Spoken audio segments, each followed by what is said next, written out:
الحمد للہ وکفا والصلاة والسلام علی سیدنا و نبینا و حبیبنا و شفیعنا محمد المصطفیٰ وعلی آلہ المجتبی و اصحابہ نجوم الہدی اما بعد فاعوذ باللہ من الشیطان الرجیم بسم اللہ الرحمن الرحیم انا اعطیناک الکوثر صدق اللہ العظیم۔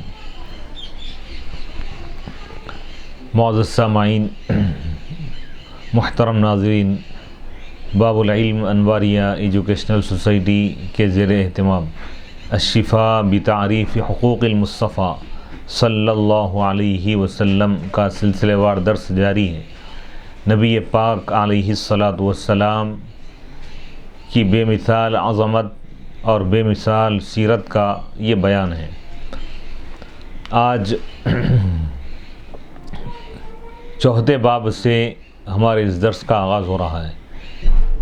چوتھا باب، آج کے ہمارے اس درس کا آغاز نبی پاک علیہ الصلاۃ والسلام کے عظیم معجزات کے بیان سے ہو رہا ہے۔ اس بات کو ذہن نشین کر لینا چاہیے کہ اللہ تعالیٰ نے ہر نبی کو معجزہ عطا فرمایا، اور تمام انبیاء میں سب سے زیادہ معجزات سید الانبیاء، امام الانبیاء، سید المرسلین، حضور رحمت للعالمین صلی اللہ علیہ وسلم کو اللہ تعالیٰ بے شمار معجزات عطا فرمائے، بڑے بڑے معجزات عطا فرمائے۔ بلکہ ہمارا تو یہ ایمان ہے کہ اللہ تعالیٰ حضور کی ذات کو سرتاپا معجزہ بنائے۔ حضور کی میلاد سے لے کر، میلاد شریف سے لے کر آپ کے وفات تک مسلسل آپ کی زندگی معجزات ہی کا نام، یعنی آپ کی ہر ادا معجزے سے کم نہیں۔ مکی زندگی ہو، مدنی زندگی ہو، ہجرت سے پہلے کی زندگی ہو، ہجرت کے بعد کی زندگی ہو، نبی پاک علیہ الصلاۃ والسلام کی پیدائش، ولادت با سعادت کے وقت سے ہی آپ کے معجزات کا ظہور ہو چکا تھا۔ اللہ نے آپ کو بے شمار معجزات عطا فرمایا۔ تمام انبیاء میں سب سے بڑھ کر،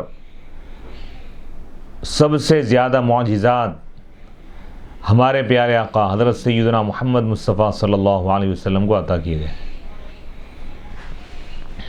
آج اسی کا اس درس میں ذکر کیا جائے گا۔ بسم اللہ الرحمن الرحیم۔ الباب الرابع فیما اظہرہ اللہ تعالی علی یدیہ من المعجزات وشرفہ بہ من الخصائص والکرامات۔ یہ چوتھا باب ان معجزات کے بیان میں ہے جن کو اللہ تعالیٰ نے پیارے آقا محمد مصطفیٰ صلی اللہ علیہ وسلم کے دست مبارک پر اللہ تعالیٰ ظاہر فرمایا، اور جن خصوصیات اور کرامات، عظمتوں کے ساتھ اللہ نے آپ کو مخصوص فرمایا، آپ کو خاص فرمایا، اس کا ذکر ہے۔ قال القاضی ابو الفضل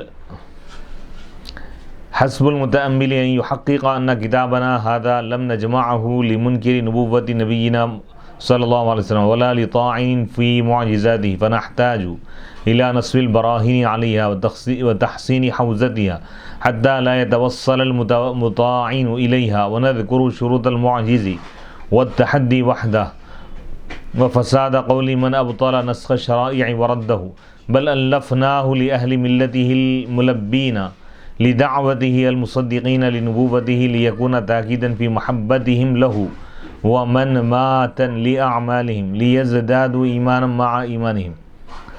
ونيتنا أن نثبت في هذا الباب أمهات معجزاته ومشاهر آياته لتدل على عظيم قدره عند ربه، وأتينا منها بالمحقق والصحيح الإسناد وأكثره مما بلغ القطع أو كاد، وأضفنا إليها بعض ما وقع في مشاهير كتب الأئمة، وإذا تأمل المتأمل والمنصف ما قدمناه من جميل أثره وحميد سيره وبراعة علمه ورجاحة عقله وحلمه وجملة كماله وجميع خصاله وشاهد حاله وصواب مقاله، لم يمتر في صحة نبوته وصدق دعوته، وقد كفى هذا غير واحد في إسلامه والإيمان به۔ فروينا عن الترمذي وابن قانع وغيرهما بأسانيدهم أن عبد الله بن سلام قال لما قدم رسول الله صلى الله عليه وسلم المدينة جئته لينظر إليه، فلما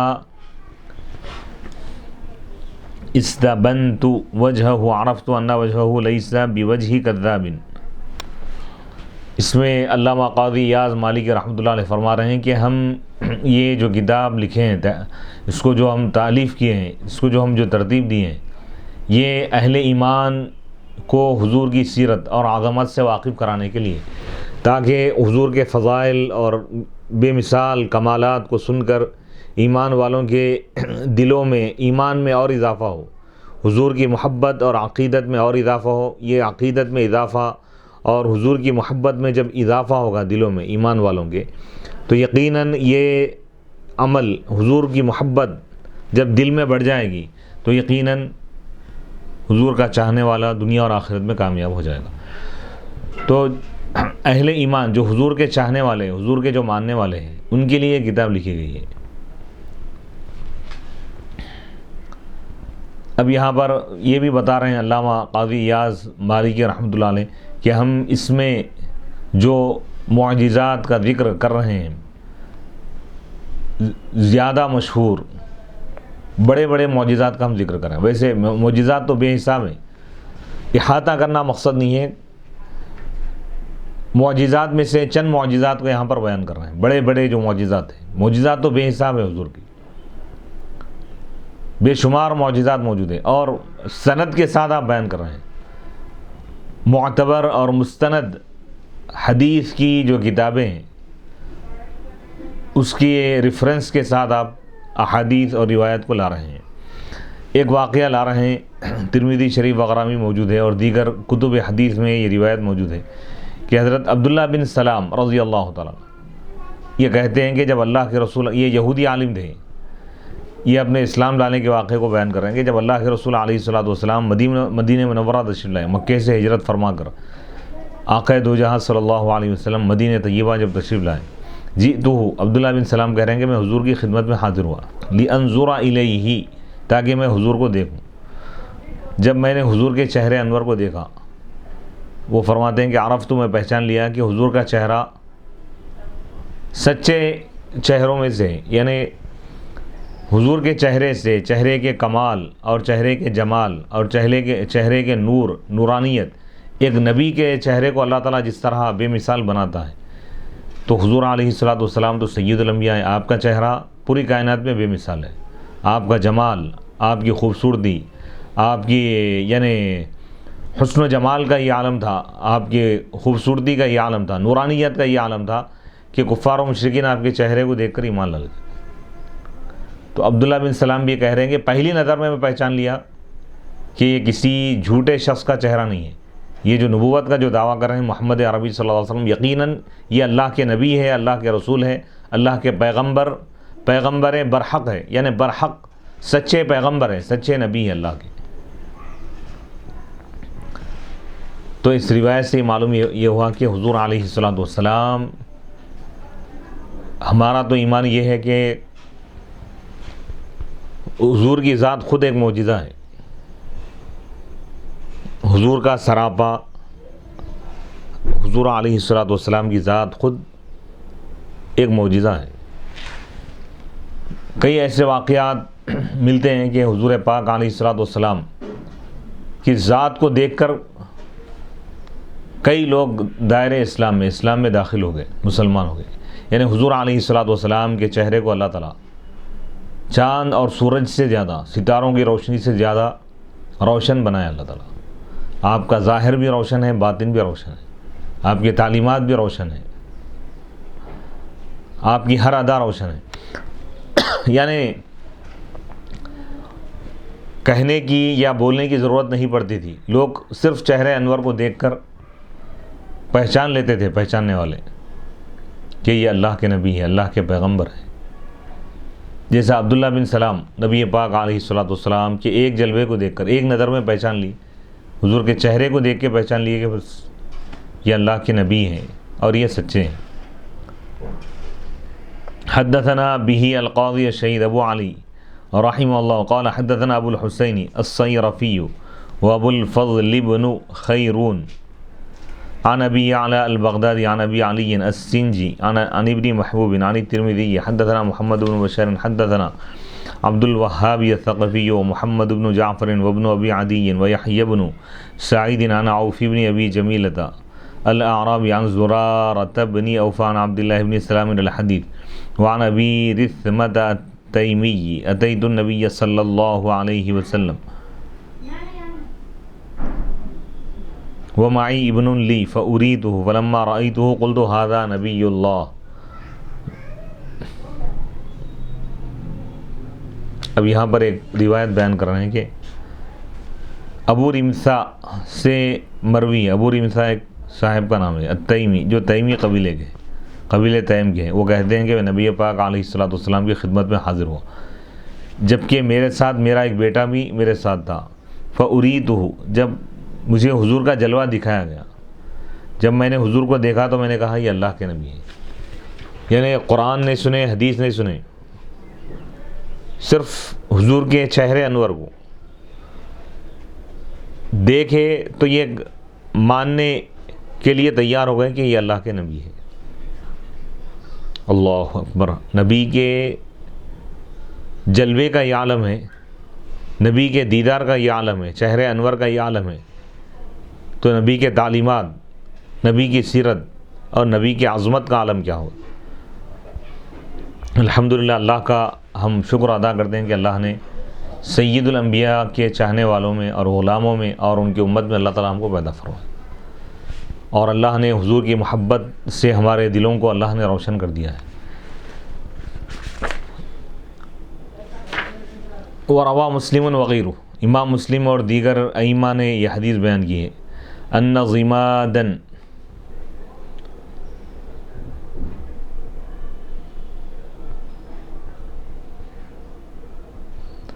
ضمادن لما وفد علیہ فقال له النبی صلی اللہ علیہ وسلم ان الحمد للہ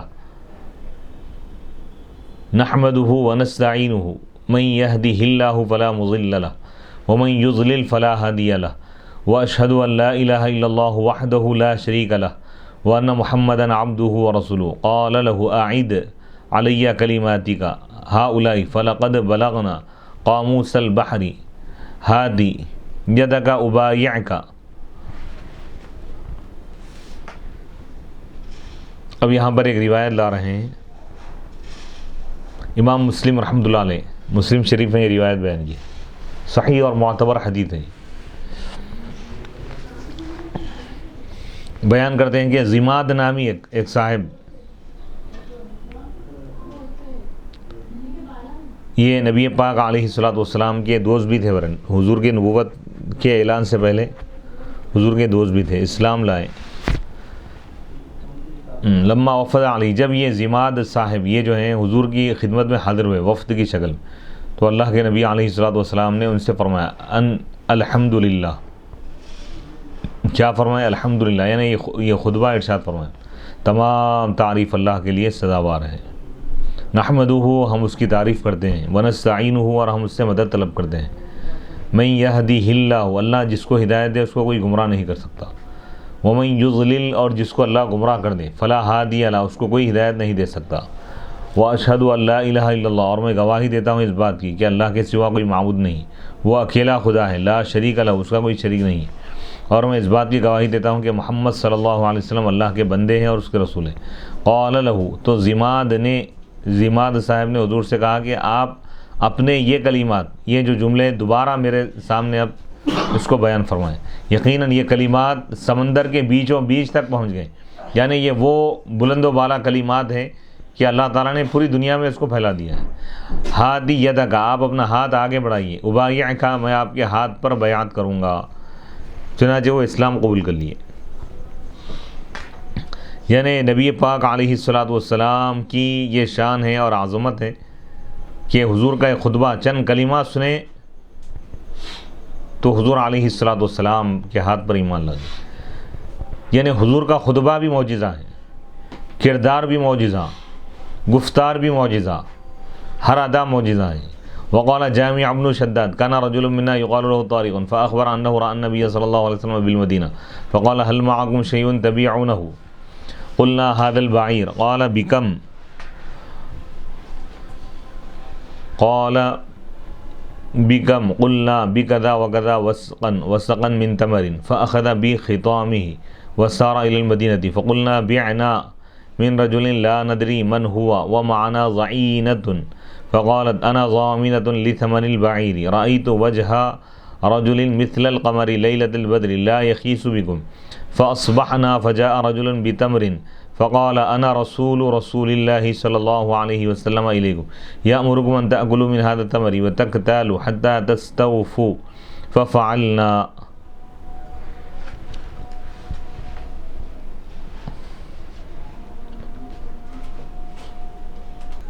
وقال جامع بن شداد كان رجل منا يقال له طارق فأخبر أنه رأى النبي صلى الله عليه وسلم بالمدينة فقال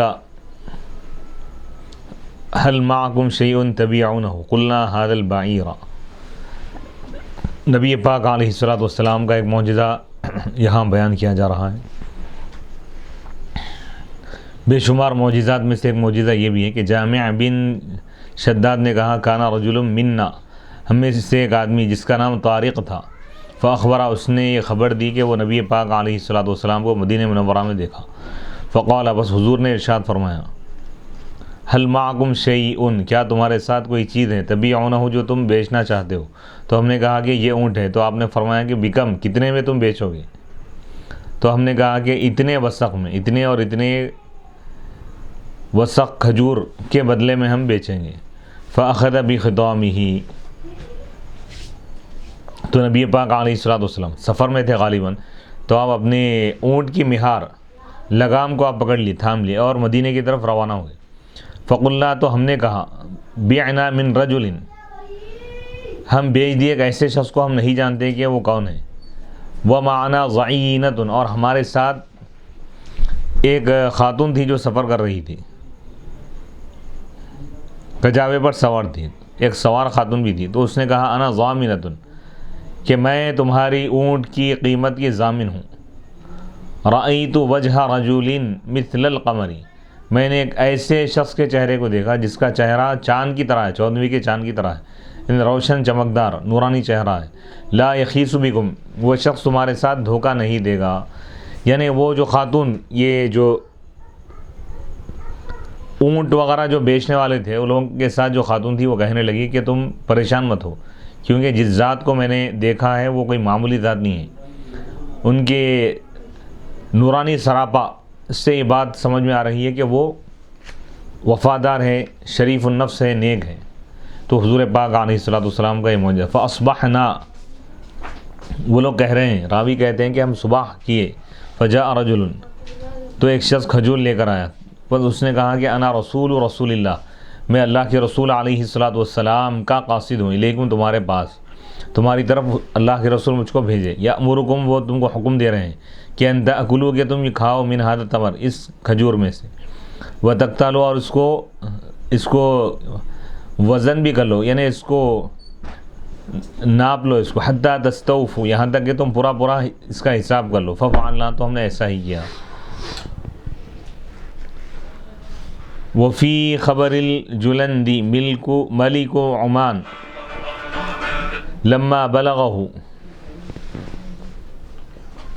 ان رسول اللہ صلی اللہ علیہ وسلم يدعوه الى الاسلام قال الجلندی والله لقد دلني على هذا النبي الأمي أنه لا يأمر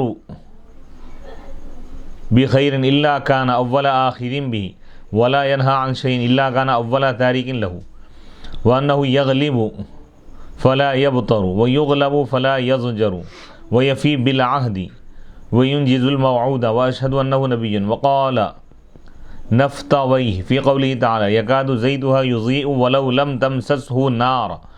هذا مثل ضربه الله تعالى لنبيه صلى الله عليه وسلم يقول يكاد منظره يدل على نبوته وإن لم يدل قرآنا كما قال ابن رواحة لو لم تكن فيه آيات مبينة لكان منظره ينبيك بالخبر.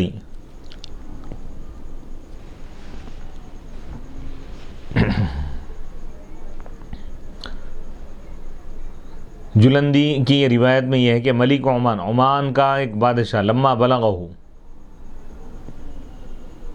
جب اس کو یہ بات پہنچی کہ اللہ کے رسول علیہ الصلوۃ والسلام اس کو دعوت دے رہے ہیں اسلام کی، تو جلندی نے کہا اللہ کی قسم یقیناً اس نبی امی کی طرف میری رہنمائی کی یہ بات مجھے اس نبی کو ماننے کی طرف مائل کی کہ وہ کسی بھلائی کا حکم نہیں دیتے مگر سب سے پہلے اس بھلائی کو اختیار کرتے ہیں، یعنی لوگوں کو جو بھی نیک کام کا حکم دیتے ہیں تو سب سے پہلے وہ نیک کام پر خود عمل کرتے ہیں. ایسا نہیں کہ خالی حکم دے رہے ہیں، یہ بات نہیں، بلکہ اس نیکی پر پہلے عمل کرتے ہیں، اس کے بعد دوسروں کو حکم دیتے ہیں. ولا ینہا عن شیء، اور کسی چیز سے نہیں روکتے مگر سب سے پہلے اس کو آپ چھوڑنے والے ہوتے ہیں، یعنی جس برائی سے آپ روکتے ہیں خود بھی اس سے رکے ہوئے رہتے ہیں. وَأَنَّهُ يَغْلِبُ، اور اس نبی کے اخلاق اور کردار کا یہ عالم ہے، اخلاق عالیہ کا یہ عالم ہے، اخلاق عظیمہ کا، کہ جب وہ غالب آتے ہیں، کہیں جنگ وغیرہ جیت جاتے ہیں یا کسی مقام پر غالب آ جاتے ہیں تو اس پر تکبر نہیں کرتے، یعنی بادشاہ یعنی حکومت اور اقتدار اگر مل گیا ہے تو اس پر برتری ظاہر نہیں کرتے بلکہ عاجزی ان کی ساری کو اختیار کرتے ہیں. جیسے مکہ فتح ہوا، نبی پاک علیہ الصلوۃ والسلام مکے میں جب داخل ہوئے تو اپنے سر انور کو جھکائے ہوئے تھے اور یہ اعلان فرمائیں کہ جو بھی اپنے گھروں میں رہے گا اس کے لیے امن ہے، امن کا اعلان کرتے ہوئے. وَيُغْلَبُ، اور جب وہ نبی مغلوب ہو جاتے ہیں، یعنی اگر کسی جنگ میں مسلمانوں کو شکست ہو جاتی ہے تو فَلَا يَزْجَرُ، تو وہ بے چین نہیں ہوتے، بے قرار نہیں ہوتے. وَيَفِي بِالْعَهْدِ، یعنی صبر کرتے ہیں. وَيَفِي بِالْعَهْدِ، عہد کو، وعدے کو پورا کرتے ہیں. وَيُنْجِزُ الْمَوْعُودَ، یعنی جو بھی اگریمنٹ ہوتا ہے، کسی سے کوئی معاہدہ کرتے ہیں تو اس کو معاہدے کو نہیں توڑتے اپنی طرف سے. وَيُنْجِزُ الْمَوْعُودَ، اور وعدے کو پورا کرتے ہیں. وَأَشْهَدُ، اور میں تو عمان کا بادشاہ یہ کہنے لگا کہ میں اس بات کی گواہی دیتا ہوں کہ وہ نبی ہے. اور نفتویہ نے، ایک مفسر ہے، اللہ تعالیٰ کے اس قول کی تفسیر میں یہ کہہ رہے ہیں، اللہ کا جو ارشاد ہے سورہ نور کی آیت نمبر 35، یکاد زیتها یضیء ولو لم تمسسہ نار، یعنی اس کا تیل روشن ہوتا ہے، روشن کرتا ہے اگرچہ کہ اس کو آگ نہ لگے. یعنی جو مثال دی گئی ہے وَهَذَا مثلاً، یہ ایک ایسی مثال ہے جو اللہ تعالیٰ اپنے نبی کے لیے بیان فرمائے. یقول، اللہ تعالیٰ فرما رہا ہے، اس کا مفہوم بیان کر رہے ہیں کہ یکاد منظرہ، قریب ہے کہ نبی پاک علیہ الصلوۃ والسلام کا جو منظر ہے، یعنی حضور علیہ الصلوۃ والسلام کا جو جلوہ ہے، یہ آپ کی نبوت پر دلالت کرتا ہے. یعنی حضور کے چہرے کو دیکھ کر، حضور کے ظاہر کو دیکھ کر ایک عام آدمی بھی یہ پہچان لیتا کہ یہ اللہ کے نبی ہیں، اگرچہ کہ آپ قرآن تلاوت نہ کریں. قرآن سن کر ہی ایمان نہیں لائے لوگ، بلکہ حضور کو دیکھ کر بھی ایمان لا لیں. حضور سے کچھ سنے بغیر، حضور سے کچھ پوچھے بغیر بھی بے حساب کئی لوگ صرف حضور کو دیکھ کر ایمان لا لیں. جیسا کہ ابن رواحہ نے کہا، لو لم تکن، یہ حضرت عبداللہ بن رواحہ رضی اللہ عنہ، یہ شاعر رسول ہیں، اللہ کے رسول علیہ الصلوۃ والسلام کی شان میں اشعار پڑھا کرتے تھے، اشعار لکھا کرتے تھے.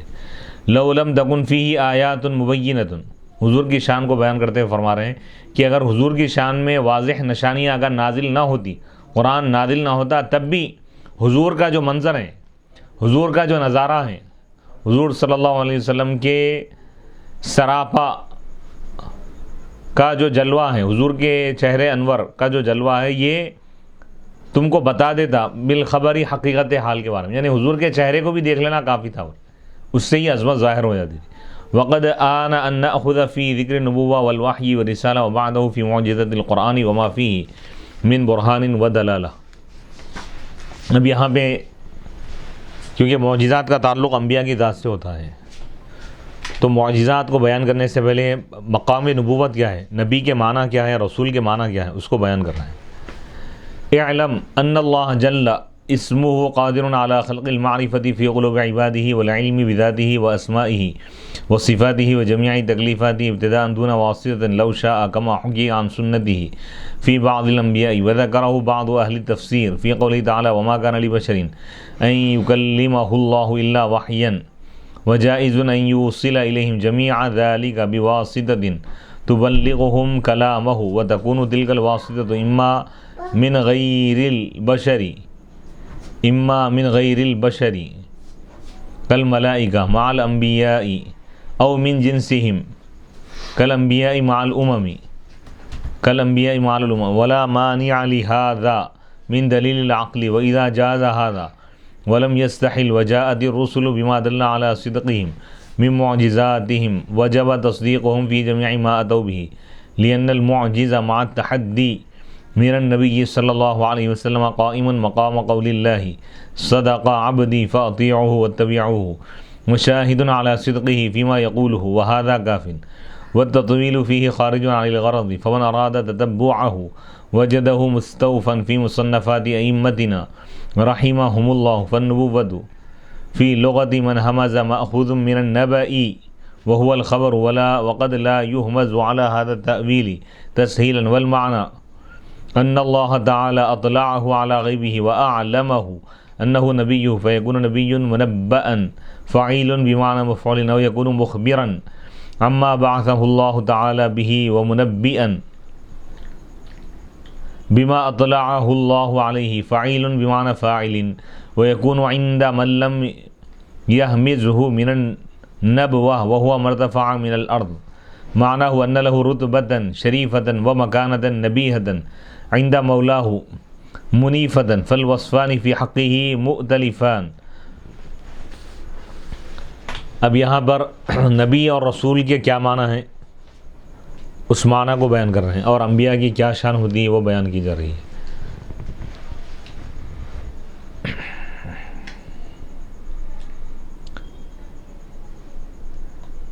اعلم، تم یہ بات اچھی طرح جان لو کہ اللہ سبحانہ و تعالیٰ اس بات پر قادر ہے کہ وہ معرفت کو پیدا کرے لوگوں کے دلوں میں، بندوں کے دلوں میں، اور اللہ کی ذات کا علم اور اس کے اسماء اور صفات کا علم اور تمام شرعی احکام کا علم اللہ تعالیٰ بندوں کے دلوں میں ڈالنا چاہے تو ڈال سکتا ہے بغیر کسی واسطے کی بھی. اللہ اس پر قادر ہے. لیکن اللہ کا قانون یہ ہے، اللہ کی سنت یہ ہے کہ اللہ تعالیٰ انبیاء کو، اللہ تعالیٰ مخلوق، اللہ کے بندوں اور اللہ کے درمیان انبیاء کو اللہ تعالیٰ وسیلہ اللہ تعالیٰ بنا دیا کہ اللہ تعالیٰ جو بھی پیغام دینا چاہتا ہے بندوں کو انبیاء کے ذریعے دیتا ہے، اور انبیاء تک اللہ تعالیٰ یہ پیغام کو پہنچاتا ہے فرشتوں کے ذریعے. تو یہ اللہ کی سنت ہے.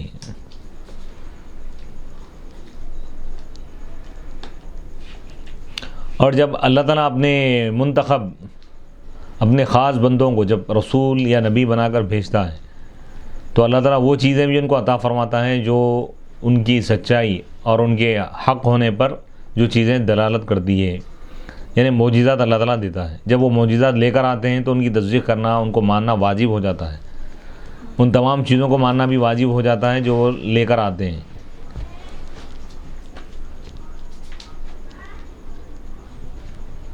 اب یہاں پہ نبی کے معنی بتا رہے ہیں. نبوت ایک خاص مقام ہے اللہ کے بارگاہ میں، خاص منصب کا نام ہے. اور رسالت بھی، اللہ تعالیٰ انبیاء اور رسولوں کو اللہ تعالیٰ پوری کائنات میں سب سے اعلیٰ مقام عطا فرماتا ہے.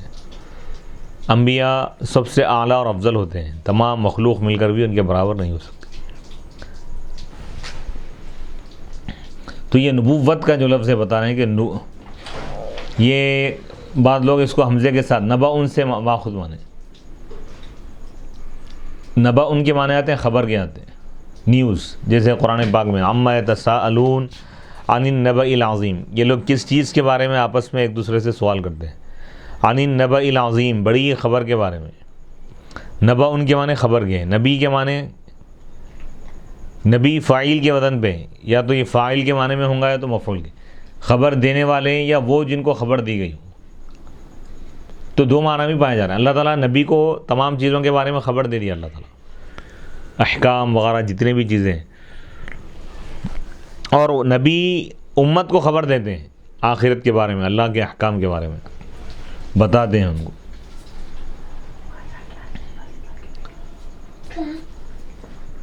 اور بغیر حمزے کے نبوہ سے بھی پڑھا گیا اس کو. نبوت ان کے معنی بلندی کے آتے. والمعنی، اچھا یہ نبا ان سے معنی تو اس کے معنی یہ ہوں گے کہ اللہ تعالیٰ نبی کو باخبر کرتا ہے اپنے غیب سے. وَأَعْلَمُ، اور اللہ تعالیٰ ان کو بتا دیتا ہے یہ بھی بات کہ وہ اللہ کے نبی ہے. تو نبی منبع ہو گئے، یعنی اللہ تعالیٰ ان کو خبر دے دیا کہ وہ نبی ہے. فاعل بمعنی مفعول، یا مخبر ہوں گے، خبر دینے والے ہیں اس چیز کے بارے میں جس کے ساتھ اللہ تعالیٰ نے ان کو بھیجا ہے. اللہ کے پیغام کے بارے میں خبر دینے والے ہیں، مخلوق تک اللہ کا پیغام پہنچانے والے ہیں، اللہ کا پیغام، اللہ کا جو بھی میسیج ہے بندوں تک پہنچانے والے، وہ رسول اور نبی ہوتے ہیں۔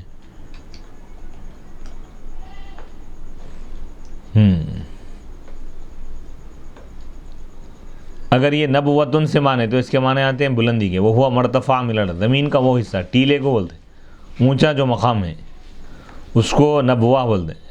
معنی اس کے معنی یہ ہوں گے کہ نبی وہ ہے جن کا اونچا مقام، لہو رتبتاً شریفہ، جن کے لیے بلند و بالا مقام ہوتا ہے۔ نبی کا مقام تمام لوگوں سے افضل و اعلیٰ ہوتا ہے۔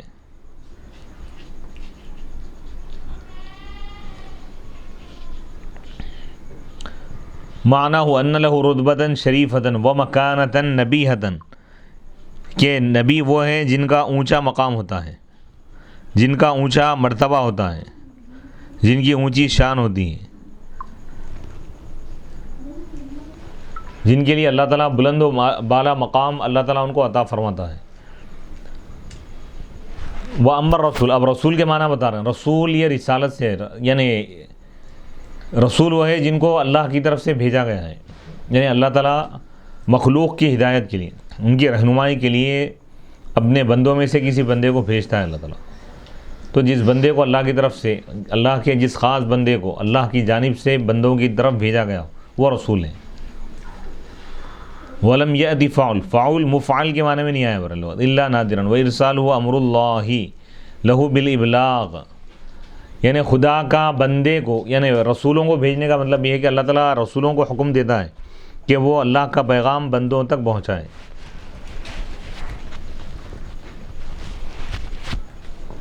واشتقاقه من التتابع ومنه قولهم جاء الناس أرسالا إذا تبع بعضهما فكأنه ألزم تقرير التبلیغ أو ألزمت الأمة اتباعه۔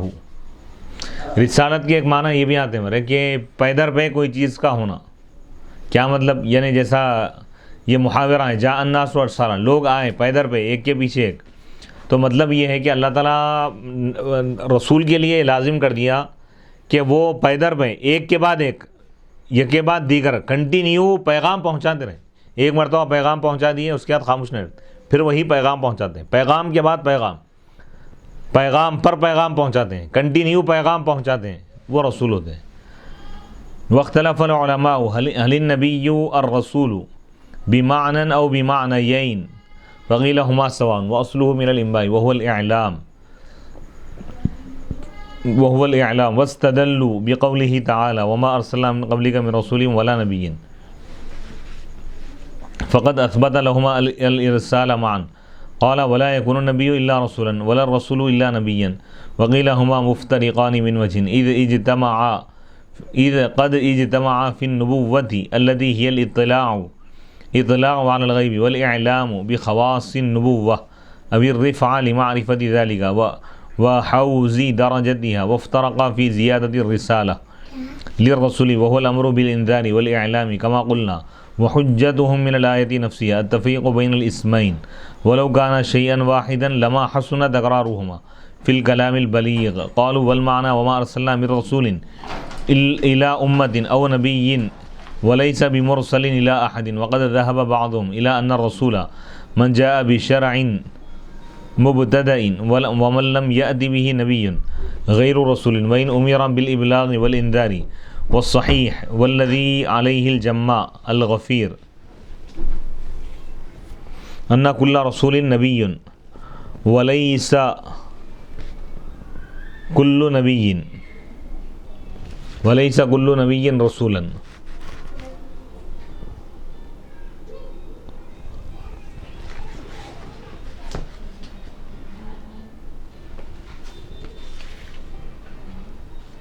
اب یہاں پہ بتا رہے ہیں کہ واختلف العلماء، علماء کا اس میں اختلاف ہے۔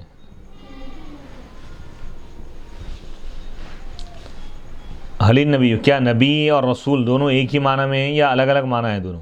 یعنی نبی اور رسول میں فرق کیا ہے، اس کے بارے میں اختلاف ہے۔ فقیل، تو بعض لوگوں نے کہا کہ دونوں ایک ہی ہے، نبی بولو یا رسول بولو ایک ہی مطلب ہے۔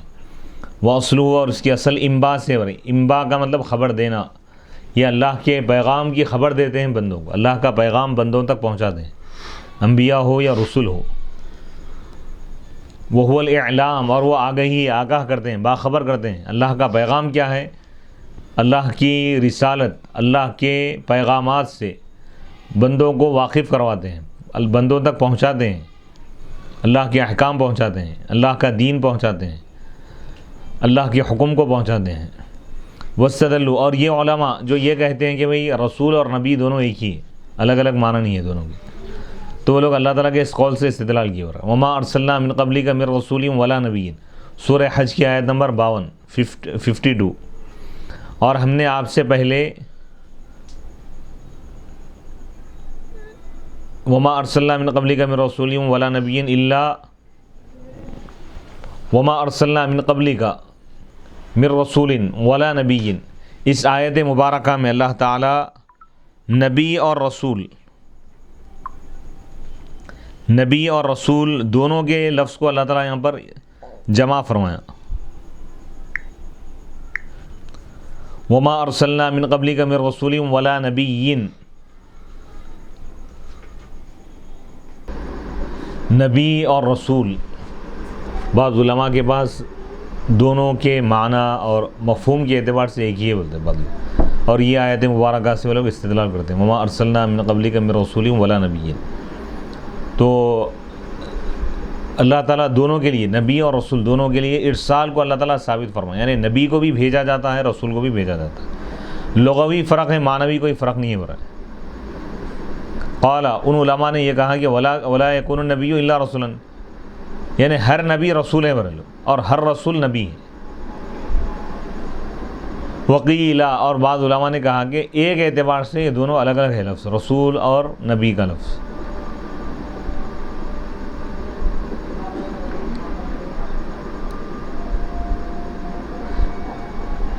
اذ قد اجتمعا فی النبوہ، کیونکہ رسول اور نبی یہ دونوں جمع ہیں کس میں؟ نبوت کے درجے میں برا ہے، نبوت کے معنی میں، نبوت کے معنی دونوں میں پائے جا رہے ہیں، یعنی غیب سے واقف ہونا، واقف کرانا۔ نبی کو بھی اللہ تعالیٰ غیب عطا فرماتا ہے، رسول کو بھی عطا فرماتا ہے، رسول بھی غیب کی خبریں بتاتے ہیں، نبی بھی غیب کی خبریں بتاتے ہیں۔ تو غیب جاننے اور بتانے میں دونوں برابر ہیں، نبی اور رسول۔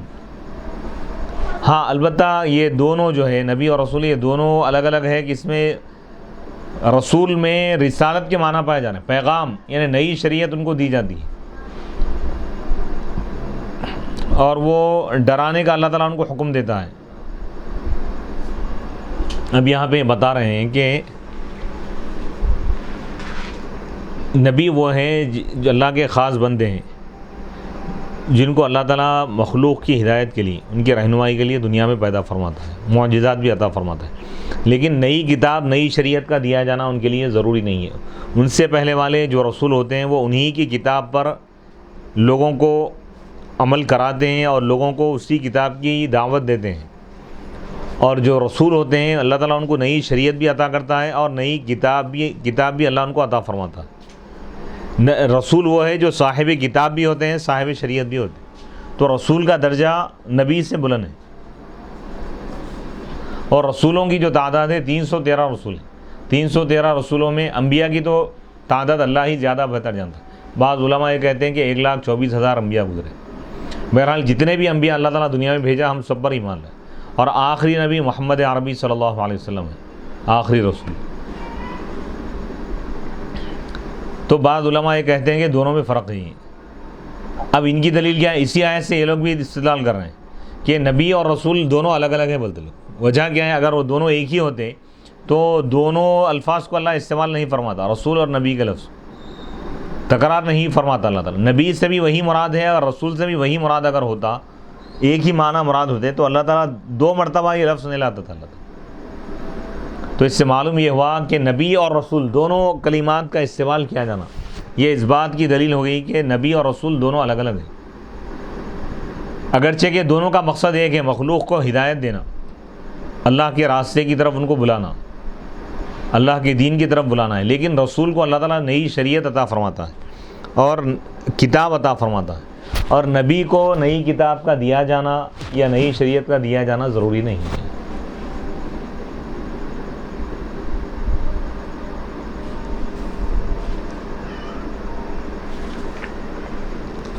اب صحیح قول کیا ہے بتا رہے ہیں کہ جس پر جمہور اہل سنت کا جو موقف ہے بتا رہے ہیں کہ ہر رسول نبی ہے، لیکن ہر نبی رسول نہیں ہے۔ وَأَوَّلُ الرُّسُلِ آدم، سب سے پہلے رسول حضرت سیدنا آدم علیہ السلام ہے۔ وَآخِرُهُمْ مُحَمَّدٌ، اور آخری نبی حضرت سیدنا محمد مصطفیٰ صلی اللہ علیہ وسلم ہے، آخری رسول۔ وفی حدیث ابی ذر، حضرت سیدنا ابو ذر رضی اللہ تعالیٰ عنہ کی حدیث میں ہے کہ ان الانبیاء 100,000 و24 الف نبی، حضرت سیدنا ابو ذر رضی اللہ تعالیٰ عنہ کی حدیث میں یہ ہے کہ انبیاء کی تعداد، انبیاء کتنے ہیں؟ 1,24,000 ہیں، حدیث سے ثابت ہو گیا ہے۔ وذکر ان الرسل منهم، اور انہوں نے یہ بھی ذکر کیا کہ 1,24,000 انبیاء میں سے رسول کی تعداد 313 ہے، اور 313 میں 5 جو رسول ہیں وہ اولو العزم ہیں، یعنی ایک رسولوں میں بھی اعلیٰ درجے۔ وہ کون ہیں؟ حضرت سیدنا ابراہیم علیہ السلام، حضرت نوح علیہ السلام، حضرت موسیٰ علیہ السلام، حضرت عیسیٰ علیہ السلام، اور حضرت سیدنا محمد مصطفیٰ صلی اللہ علیہ وسلم۔ پھر وہ 5 میں محمد عربی صلی اللہ علیہ وسلم کا مقام سب سے اعلیٰ ہے۔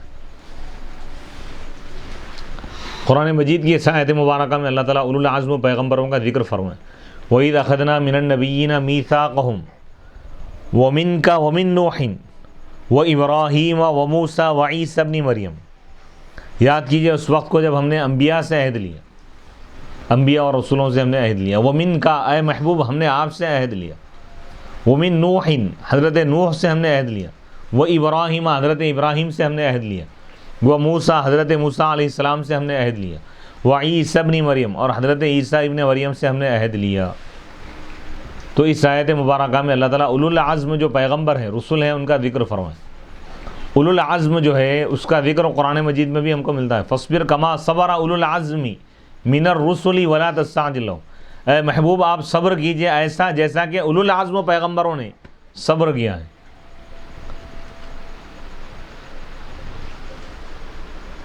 اولم یعنی تمام مخلوقات میں انبیاء کا درجہ بلند، اور تمام انبیاء میں رسولوں کا درجہ بلند، تمام رسولوں میں اولو العزم جو رسول ہے ان کا درجہ بلند، اور اولو العزم رسولوں میں محمد عربی صلی اللہ علیہ وسلم کا مقام بلند۔ سبحان۔ اولہم آدم علیہ السلام، سب سے پہلے جو نبی آئے دنیا میں حضرت آدم علیہ السلام ہے۔ فقد بان لگا معنی النبوہ والرسالہ، نبوت اور رسالت کے کیا معنی ہیں اس کو بیان کر دیا گیا واضح طور پر۔ وَلَيْسَتَ عِنْدَ الْمُحَقِّقِينَ ذَاتًا لِلنَّبِيِّ وَلَا وَصْفَ ذَاتٍ خِلَافًا لِلْكَرَّامِيَّةِ فِي تَطْوِيلٍ لَهُ وَتَحْوِيلٍ لَيْسَ عَلَيْهِ تَعْوِيلٌ وَأَمَّا الْوَحْيُ فَأَصْلُهُ الْإِسْرَاعُ فَلَمَّا كَانَ النَّبِيُّ صلى الله عليه وسلم لما كان النبي يتلقى ما يأتيه من ربه بعجل سمي وحيا، وسميت أنواع الإلهامات وحيا تشبيها بالوحي إلى النبي، وسمي الخط وحيا لسرعة حركة يد كاتبه، ووحي الحاجب واللحظ سرعة إشارتهما، ومنه قوله تعالى فأوحى إليهم أن سبحوا بكرة وعشيا، أي أومأ ورمز، وقيل كتب، ومنه قولهم الوحى أي السرعة، وقيل أصل الوحي السر والإخفاء، ومنه سمي الإلهام وحيا، ومنه قوله تعالى وإن الشياطين ليوحون إلى أوليائهم أي يوسوسون في صدورهم، ومنه قوله وأوحينا إلى أم موسى أي ألقي في قلبها، وقد قيل ذلك في قوله تعالى وما كان لبشر أن يكلمه الله إلا وحيا أي ما يلقيه في قلبه دون واسطة۔ اب وحی کے معنی بیان کر رہے ہیں، نبی ہو یا رسول ہو اللہ تعالیٰ ان پر وحی نازل فرماتا ہے۔ وحی کے معنی کیا ہے؟ وحی کے کئی معنی ہیں، وحی کے 7 اقسام بیان کیے۔ وحی کے معنی اشارہ کرنے کے آتے، وحی کے معنی چھپانے کے آتے، وحی کے معنی دل میں کوئی بات ڈال دینا، وحی کے معنی دل میں کسی خیال کا آنا۔ اور یہ وحی کا لفظ جو ہے قرآن مجید میں کئی معنی میں استعمال ہوا۔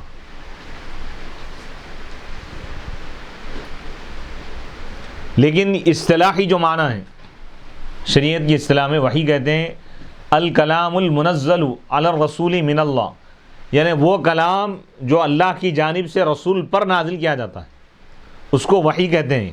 یہ وحی کبھی اللہ تعالیٰ فرشتے کے ذریعے بھیجتا ہے اپنے کلام کو، اور کبھی ڈائریکٹ نبی کے دل میں اللہ تعالیٰ وحی ڈال دیتا. وحی کے کئی اقسام ہیں، اور وحی کا جو پاور ہوتا ہے اس پاور کو، اس طاقت کو فرشتے بھی برداشت نہیں کر سکتے. جیسا نبی پاک علیہ الصلوۃ والسلام کے متعلق حدیث پاک میں آیا ہے، بخاری کی روایت، ام المؤمنین حضرت عائشہ صدیقہ رضی اللہ تعالیٰ عنہ ارشاد فرماتی ہیں کہ جب نبی پاک علیہ الصلوۃ والسلام پر وحی نازل ہوتی، اگر سخت سردی کا موسم ہوتا تو حضور کے پیشانی مبارکہ پر پسینہ آ جاتا تھا. یعنی وحی کی شدت، وحی کا جو جلال ہے وہ بتا رہے ہیں، کلام الہی ہے. کیونکہ اللہ تعالیٰ قرآن مجید میں خود فرما رہا ہے لو انزلنا هذا القرآن على جبل لرأيته. قرآن اللہ کی وحی ہے، اللہ کا کلام ہے بھائی. اللہ فرما رہا ہے اگر اس قرآن کو ہم پہاڑ پر نازل کر دیں تو اے محبوب آپ دیکھ لیتے کہ پہاڑ ریزہ ریزہ ہو جاتا ہو. پہاڑ کتنا مضبوط ہوتا ہے، سخت ہوتا ہے، لیکن فرما رہے ہیں کہ کلام الہی کے جلال کے آگے کوئی طاقت ٹک نہیں سکتی، اس کو کوئی طاقت برداشت نہیں کر سکتی. وہ قلب مصطفیٰ کا کمال ہے کہ اللہ نے حضور کے دل پر ڈائریکٹ قرآن کو نازل فرمایا. فإنه نزله على قلبك. اللہ تعالیٰ حضور کے دل کو اللہ تعالیٰ منتخب فرما لیا وحی کے لیے. وحی الحاج، وحی کے معنی بتا رہے ہیں، لفظی معنی بتا رہے ہیں کہ الوحی فاصلہ، وحی کے اصل معنی جلدی کرنے کے آتے ہیں. کیونکہ جب نبی اللہ کی جانب سے آنے والی وحی کو جب حاصل کرتے ہیں تو اس میں جلدی کرتے ہیں، توجہ دیتے ہیں، اور اس کا نام وحی رکھا گیا. اور الہامات کے جو اقسام ہیں سب کو وحی کہا گیا. الہام کو بھی وحی بولتے ہیں لغوی معنی میں. وحیًا تشبیہاً بالوحی الی النبی صلی اللہ علیہ وسلم. وسمی الخط، لکھنے تحریر کو بھی وحی بولتے ہیں کیونکہ اس میں لکھنے والے کا ہاتھ تیزی سے حرکت کرتا، ہلتا. ووحی الحاجب واللحظ سرعت، اور ایک معنی اشارہ کرنے کے بھی آتے ہو رہے. فأوحى الیہم ان سبحوا بکرۃ وعشیہ. حضرت یحییٰ علیہ السلام کے بارے میں اللہ تعالیٰ فرما رہا ہے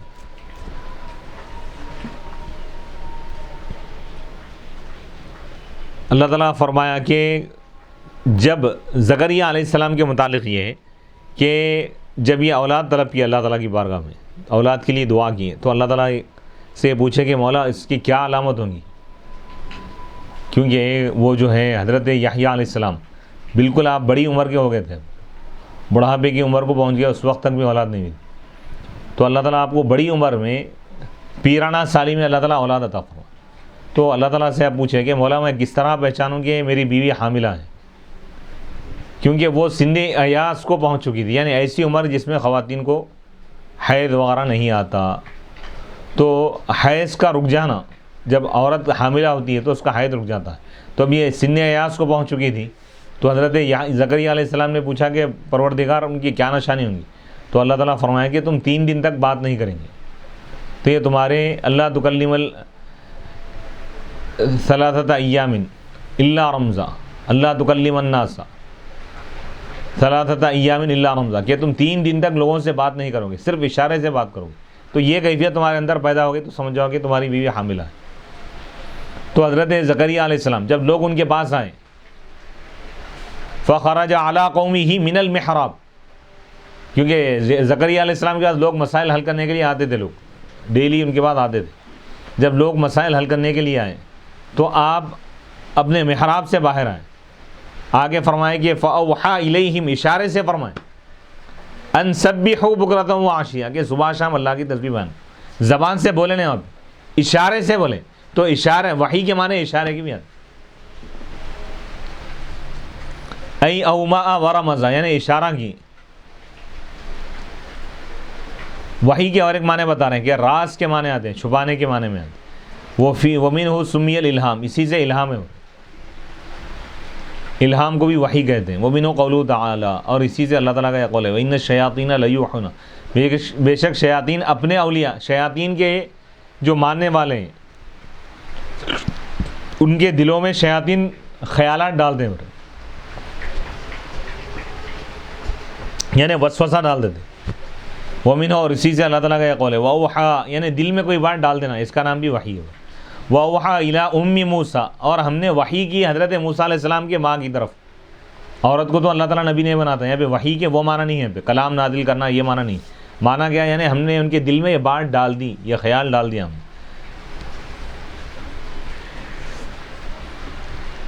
فصل اعلم ان معنی تسمیتنا ما جاءت به الانبیاء معجزة هو ان الخلق عجزوا عن الاتيان بمثلها وهي على ضربين، ضرب هو من نوع قدرة البشر فعجزوا عنه، فتعجيزهم عنه فعل لله دل على صدق نبيه كصرفهم عن تمني الموت وتعجيزهم عن الاتيان بمثل القرآن على رأي بعضهم ونحوه، وضرب هو خارج عن قدرتهم فلم يقدروا على الاتيان بمثله كإحياء الموتى وقلب العصا حية وإخراج ناقة من صخرة وكلام شجرة ونبع الماء من الأصابع وانشقاق القمر مما لا يمكن أن يفعله أحد إلا الله، فيكون ذلك على يد النبي صلى الله عليه وسلم من فعل الله تعالى، وتحديه من يكذبه أن يأتي بمثله تعجيز له۔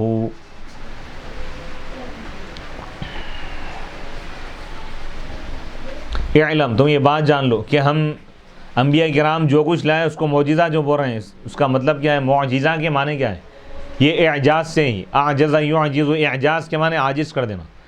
نبی ایسا کام کرتے ہیں جو کام تمام لوگوں کو عاجز کر دیتا ہے، یعنی اس جیسا کام کوئی دوسرے نہیں کر سکتا۔ نبی غیر نبی کو کیسا پہچانیں گے؟ بھئی یہ نبی ہے خدا کے ولی، کس طرح پہچانیں گے؟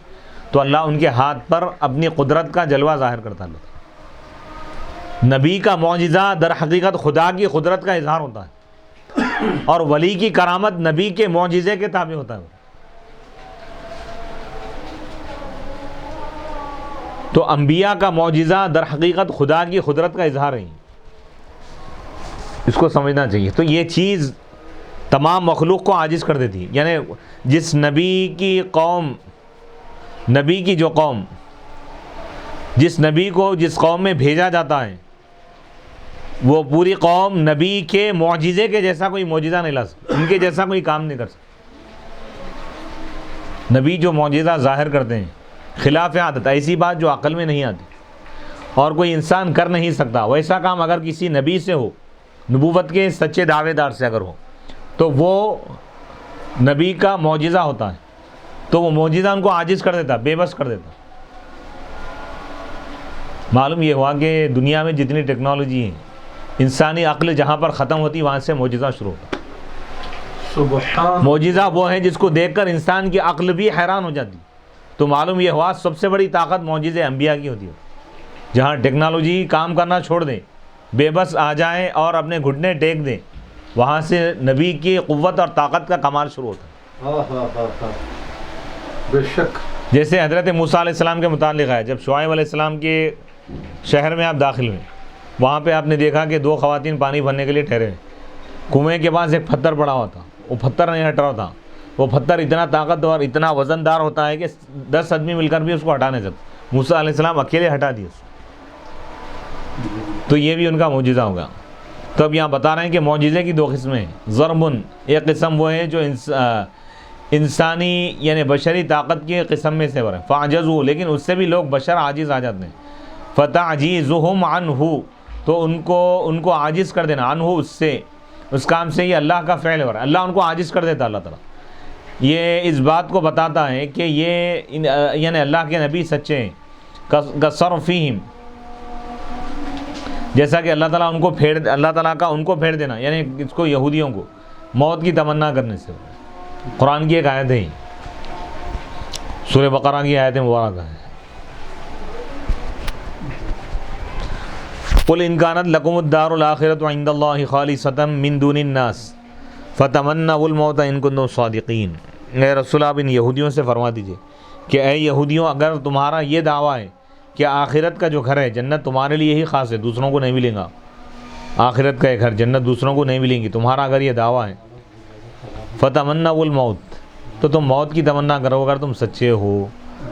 ولن یتمنوا، پھر قرآن کہہ رہا ہے کہ یہ لوگ ہرگز موت کی تمنا نہیں کریں گے، ابداً، بما قدمت ایدیہم، ان کے برے اعمال کی وجہ سے. وہ لوگ موت کو نہیں چاہیں گے، موت کی دعا نہیں کریں گے، موت کی تمنا نہیں کریں گے. واللہ علیم بالظالمین، اور اللہ تعالیٰ ظالمین کو اچھی طرح جانتا ہے. تو یہ قرآن چیلنج کر رہا ہے بھائی. کیا چیلنج کر رہا؟ کہ تم موت کی تمنا کر کے بتاؤ، تم موت کی تمنا تم نہیں کر سکتے بھائی. تو موت اگر وہ چاہتے، ان کے دل میں خیال آ سکتا تھا کہ بھائی موت کی تمنا کر لیں قرآن کو جھوٹا ثابت کرنے کے لیے، لیکن وہ لوگ نہیں کر سکے. لوگ موت کی تمنا نہیں کی، وہ لوگ یہ آیت نازل ہونے کے بعد. تو معلوم یہ ہوا کہ اللہ تعالیٰ ان کو عاجز اور بے بس کر دیا. معجزہ یہی ہے. معجزہ وہ ہے جو نبی پر ظاہر ہوتا ہے، نبی کے ہاتھ سے ظاہر ہوتا ہے، اور اس جیسا کام کرنے سے دوسرے لوگ عاجز آ جاتے ہیں. وہ معجزہ ہے. اور دوسری مثال بتا رہے ہیں معجزے کی. قرآن اللہ تعالیٰ حضور کو عطا فرمائے، یہ معجزہ ہے. قرآن کے جیسا کلام لانے سے لوگ عاجز آ گئے، اللہ تعالیٰ ان کو بے بس کر دیا. اور ایک یعنی معجزات کی اور ایک قسم بتا رہے ہیں کہ وہ قسم ہے جو انسانی قدرت سے باہر ہے، انہیں کوئی بھی اس جیسا کام کر ہی نہیں سکتا. فلم یقدروا علی الاتیان بمثلہ، یعنی اس جیسا کام وہ لوگ نہیں کر سکتے، نبی جیسا کرتے ہیں. جیسا کہ احیاء الموتیٰ، مردوں کو زندہ کرنا، انبیاء کرام مردوں کو زندہ کرتے ہیں. وقلب العصا حیۃ، لاٹھی لکڑی جو ہے، عصا کو اژدہا بنا دینا، سام بنا دینا. بنا سکتے نہیں بنا سکتے. موسیٰ علیہ السلام کو اللہ تعالیٰ عصا عطا کیا. جب وہ فرعون کے دربار میں گئے، فرعون کے پاس جادوگراں بیٹھے ہوئے تھے، مقابلہ شروع کرے لوگ. ہزاروں کی تعداد میں جادوگر بیٹھے ہیں، ایک سے بڑا ایک جادوگر ہے، ایک سے بڑھ کر ایک جادوگر ہے. وہ لوگ رسیاں چھوڑے، حضرت موسیٰ علیہ السلام کے قریب آ گئے اور سانپ بن گئے. تو موسیٰ علیہ السلام کے پاس جو عصا تھا، لکڑی اللہ تعالیٰ عطا فرمایا تھا، آپ زمین پہ ڈالتے اژدہا بن کے پورے سانپوں کو نکل گیا. تو یہ عصا کو جو اژدہا بنا دی، یہ کیا ہے؟ معجزہ ہے. دوسرا آدمی نہیں بنا سکتا. لکڑی کو ایک سانپ بنا دینا، یہ معجزہ ہے. پورے جادوگر بھی عاجز آ گئے. جادوگر جب یہ دیکھے سجدے میں گر گئے فون، اور بولے کہ ہم حضرت موسیٰ علیہ السلام پر اور ان کے رب پر ایمان لا لیں. کیونکہ جادوگر، ان کی یہ جادوگری کی اگر چیز رہتی تو وہ لوگ بھی کر سکتے تھے. تو معلوم یہ ہوا کہ جادوگر بھی مان لیے کہ معجزہ وہ ہے جو نبی سے ظاہر ہوتا ہے، جادوگر نہیں کر سکتے.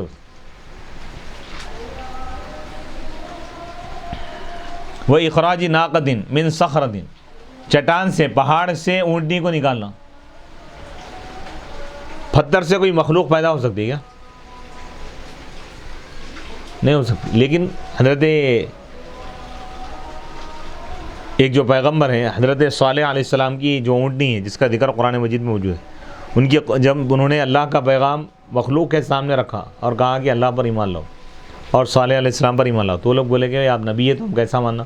آپ یہ معجزہ، یہ چیز بتاؤ ہمارے، اگر آپ نبی ہیں اللہ کے تو یہ پہاڑ سے اونٹنی نکالو. پہاڑ پتھر کا بنا ہے، پتھر سے اونٹ کیسا پیدا ہوگا؟ اونٹ سے پیدا ہوتا ہے نا. لیکن اللہ تعالیٰ ایک جاندار چیز کو اللہ تعالیٰ پہاڑ سے پیدا کر کے نبی کے معجزے کو اللہ تعالیٰ بتا دی. پہاڑ کے اندر سے اونٹی نکلی. وہ اخراج ناقۃ، یہ دوسرا آدمی نہیں کر سکتا ہے. وہ کلامی شجرۃ، درخت سے بات. حضرت موسیٰ علیہ السلام جب کلام کی، حضرت موسیٰ علیہ السلام نکاح کر کے حضرت شعیب علیہ السلام کی بیٹی سے، شہزادی سے آپ کا نکاح ہوا. جب آپ واپس آ رہے تھے اپنے مقام کی طرف، مصر کی طرف، ایک جگہ رک گیا، دیکھے کہ کہیں آگ لگی ہوئی. اپنے اہلیہ سے آپ فرمائی قال لأہلہم کثوا، آپ نے اپنے اہلیہ سے کہا کہ یہاں ٹھہر جاؤ. انی آنست نارا، میں آگ دیکھ رہا ہوں. آگ کے پاس آپ چلے گئے. آگ کے پاس کیا دیکھ رہے ہیں؟ وہاں پہ درخت ہے، درخت میں آگ لگی ہوئی ہے، روشنی آ رہی ہے، اس درخت میں سے آواز آ رہی ہے.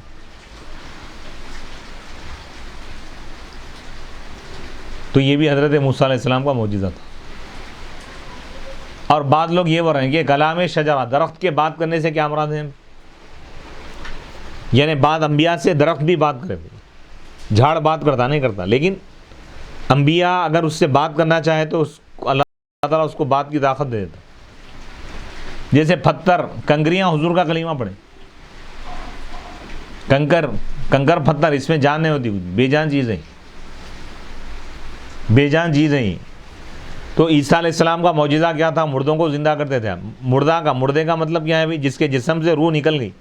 پہلے وہ زندہ تھا، روح نکل گئی، مر گیا، تو اس کے جسم میں جو روح نکل گئی دوبارہ روح اس کے اندر لوٹانا، اس کا نام مردے کو زندہ کرنا ہے.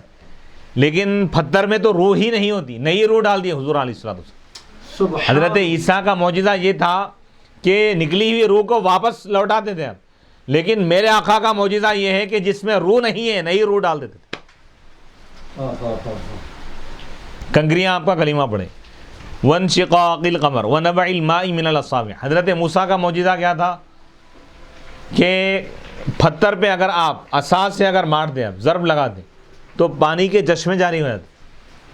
پتھر پھر عصا، پتھروں میں پانی ہوتا، لیکن حضور کی ذات نہ عصا ہے نہ پتھر ہے۔ حدیبیہ کے مقام پر حضور علیہ الصلوۃ والسلام ایک برتن میں اپنا ہاتھ رکھے، دست مبارک، تو انگلیوں سے پانی کے چشمے جاری ہوئے۔ وانشقاق القمر، چاند کے 2 ٹکڑے ہو گئے حضور علیہ الصلوۃ والسلام کے اشارے سے۔ اس معجزے کی تفصیل یہ ہے کہ نبی پاک علیہ الصلوۃ والسلام جب آپ نے نبوت کا اعلان فرمایا مکے کی سرزمین پر، تو لوگ اسلام کے گلشن میں داخل ہونے لگے، گلشن اسلام میں داخل ہونے لگے، کافر مسلمان ہونے لگے۔ ابتدائی دور تھا، اور ابو لہب اور ابو جہل جیسے سخت ترین جو دشمنان اسلام ہیں، اسلام کو روکنے کے لیے وہ لوگ یہ تحریک، یہ ارادہ کر لیے تھے، یہ انہوں نے منصوبہ بنایا تھا کہ مکے سے کوئی شخص اگر مکے میں داخل ہوتا، مکے کے باہر کا شخص، تو وہ اس کو بہکاتے اور کہتے کہ مکے میں سب سے ملاقات کرو لیکن محمد عربی سے مت ملو۔ یعنی مکے کی سرحد پر یہ لوگ بیٹھ جاتے، مکے کا جو باب الداخلہ ہے وہاں بیٹھ جاتے، اور ہر آنے والے شخص کو یہ کہتے کہ نصیحت کے طور پر یہ کہتے، ان کے پاس وہ نصیحت تھی، وہ لوگ یہ کہتے ہیں کہ محمد نامی ایک شخص آ گئے ہیں جو نیا دین لے گئے، تم ان سے ملاقات مت کرو، کیونکہ جو ان سے ملتا ہے، بات سنتا ہے ان کا، انہی کا ہو جاتا ہے۔ اتفاقاً اس وقت ابو جہل کا ایک دوست جو یمن کے رہنے والے تھے مکے میں آئے، تو ابو جہل نے یہی کہا، اور وہ بہت بڑے خطیب تھے، زبردست مقرر اس دور کے۔ ابو جہل نے کہا کہ تم سب جگہ جاؤ لیکن محمد عربی کے پاس مت جاؤ، یہ ایک نیا دین لائے اور وہ نبوت کا دعویٰ کر رہے ہیں، کیونکہ جو ان کے پاس جاتا ہے، ان کی بات سنتا ہے، انہی کا ہو جاتا ہے۔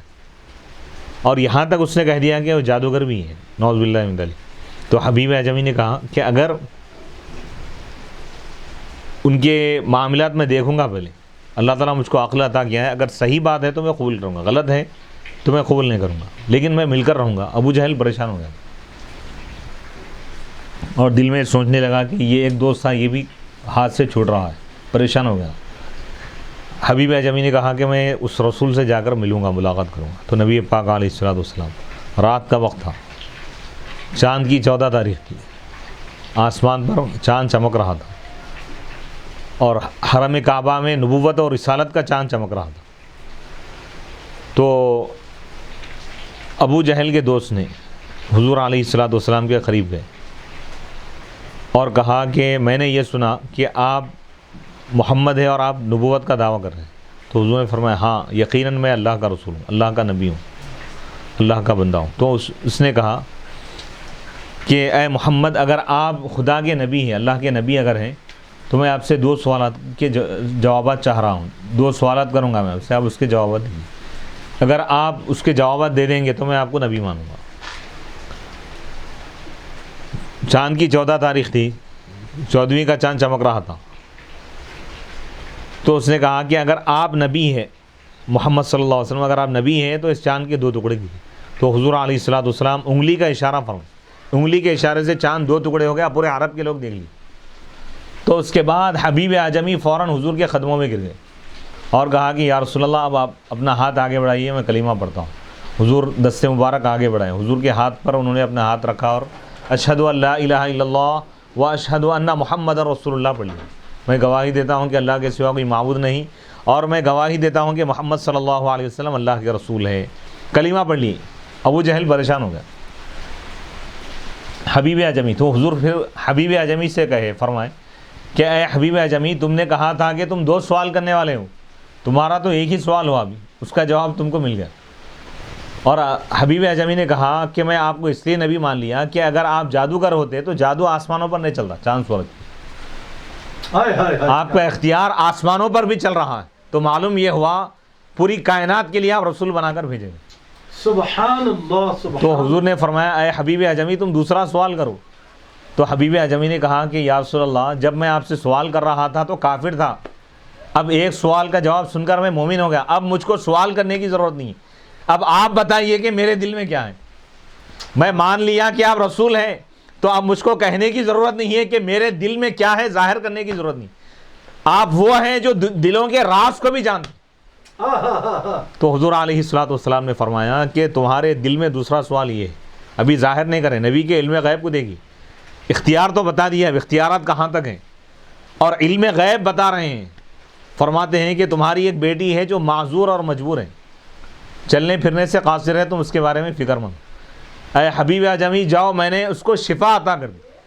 حبیب اعظمی جب اپنے مقام پر پہنچے، اپنے وطن پہنچے، اپنے گھر پہنچے، دروازہ کھٹکھٹائے تو کیا دیکھتے ہیں کہ ان کی بچی دروازہ کھول رہی ہے، دروازہ کھول رہی ہے، چل رہی ہے، پھر رہی ہے۔ تو حبیب اعظمی پریشان ہو گئے، وہ بچی جو تمام علاج معالجے کے باوجود بھی معذور تھی، اچانک یکایک شفا یاب ہو گئی، وجہ کیا ہے؟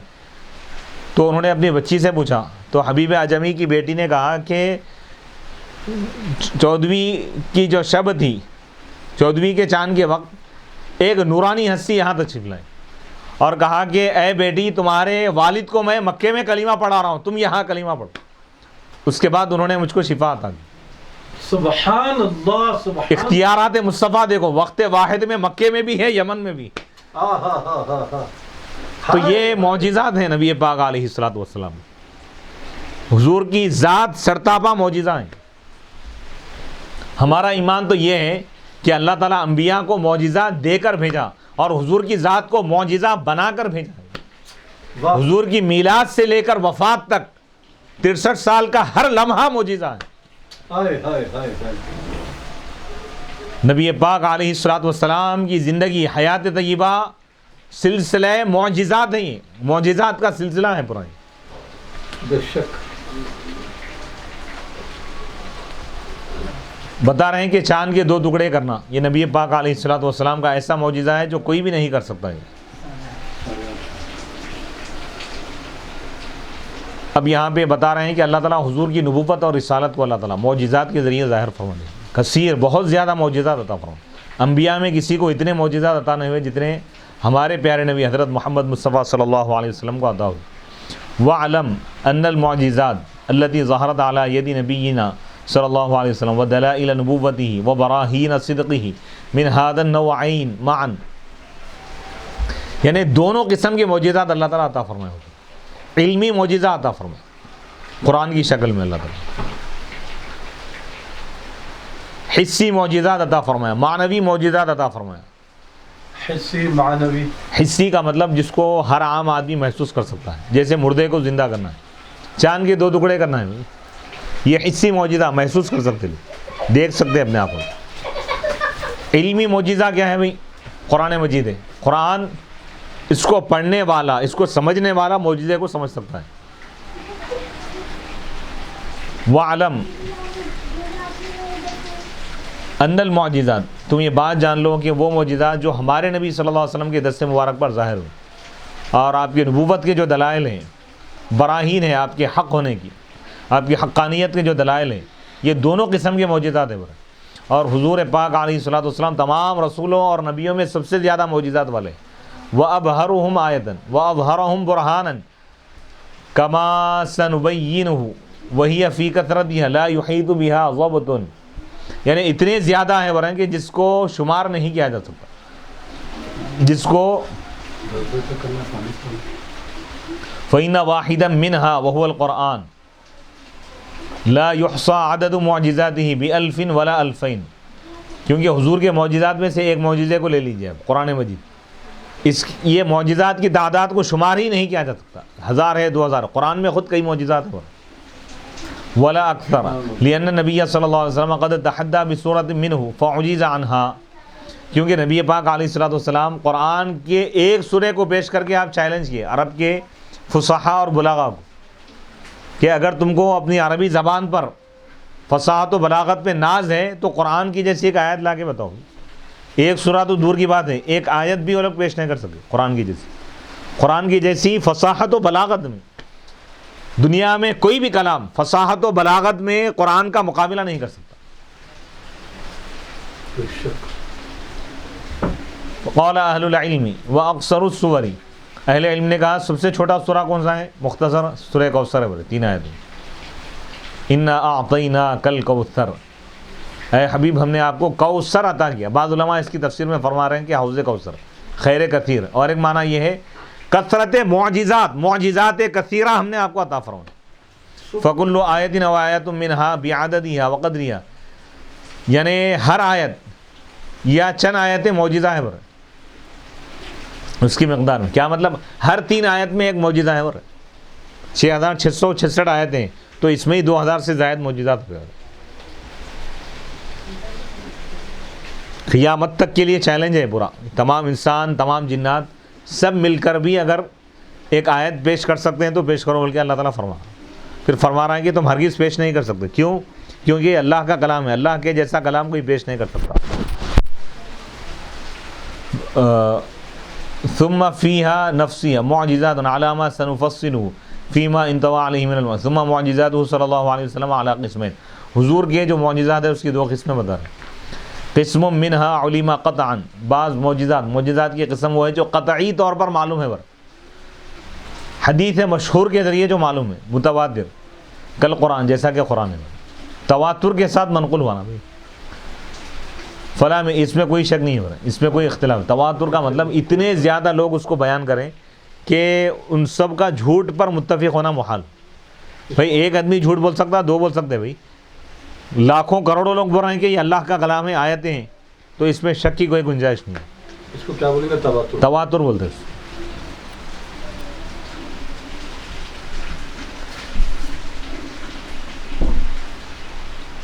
فلا مریۃ ولا خلاف بمجیء النبی صلی اللہ علیہ وسلم به وظہورہ من قبلہ واستدلالہ بحجتہ وان انکر هذا معاند جاحد وهو كإنکارہ وجود محمد صلی اللہ علیہ وسلم فی الدنیا وانما جاء اعتراض الجاحدین فی الحجۃ به فهو في نفسه وجميع ما تضمنه من معجز معلوم ضرورة ووجه اعجازه معلوم ضرورة ونظرا كما سنشرحه. قال بعض ائمتنا ويجري هذا المجرى على الجملة انه قد جرى على يديه صلی اللہ علیہ وسلم آیات و خوارق و عادات ان لم یبلغ واحد منها معینا القطع فیبلغها جمیعها فلا مریۃ فی جریان معانیها على یدیہ ولا یختلف مؤمن ولا کافر انه جرت على یدیہ عجائب فلا مریۃ فی جریان معانیها على یدیہ ولا یختلف مؤمن ولا کافر انه جرت على یدیہ عجائب وإنما خلاف المعاند في كونها من قبل الله وقد قدمنا كونها من قبل الله وأن ذلك بمثابة قوله صدقت فقد علم وقوع مثل هذا أيضا من نبينا ضرورة لاتفاق معانيها كما يعلم ضرورة وجود حاتم وشجاعة عنترة وحلم الأحنف لاتفاق الأخبار الواردة عن كل واحد منهم على كرم هذا وشجاعة هذا وحلم هذا وإن كان كل خبر بنفسه لا يجيب العلم ولا يقطع بصحته. والقسم الثاني ما لم يبلغ مبلغ الضرورة والقطع وهو على نوعين، نوع مشتهر منتشر رواه العدد وشاع الخبر به عند المحدثين والرواة ونقلت السير والأخبار كنبع الماء من بين الأصابع وتكثير الطعام، ونوع منه اختص به الواحد والاثنان ورواه العدد اليسير ولم يشتهر اشتهارا غيره، لكنه إذا جمع إلى مثله اتفقا في المعنى واجتمعا على الإتيان بالمعجز كما قدمناه.